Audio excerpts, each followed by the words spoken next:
I want to obviously talk to you about this new recording. It's called A Kiss for Brazil. It's your 17th album, and it's not the first time that you've decided to devote a recording to Brazilian music. You had one that came out in 2008 previously. Can you talk about the idea that went behind creating this new recording? Sure.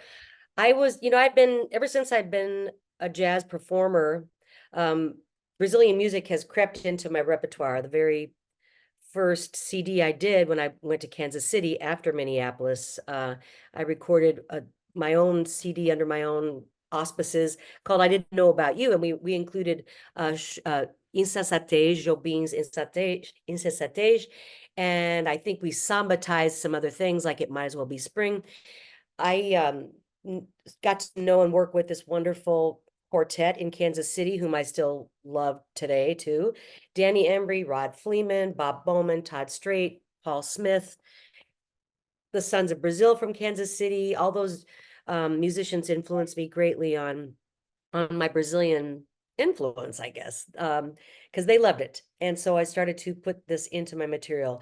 Eventually, I was already signed with Concord Records when this happened, but we did a CD called From Paris to Rio, which included my French songs that I love and also Brazilian songs. So that was the first foray into the Brazilian thing. And then, as you mentioned, Imagina a little bit later, and then now A Kiss for Brazil. A Kiss for Brazil was really born out of wanting to document at least two songs with the great singer Rosa Passos.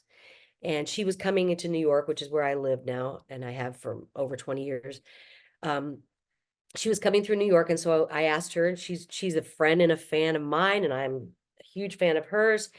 Would you like to go into the studio with me? I'll take care of it. You just, come and let's decide if we want to record a couple songs. So we did that. Long story short, got this tremendous band together: Rafael Barata, Harvey S., Vitor Gonçalves, and Yotam Silverstein.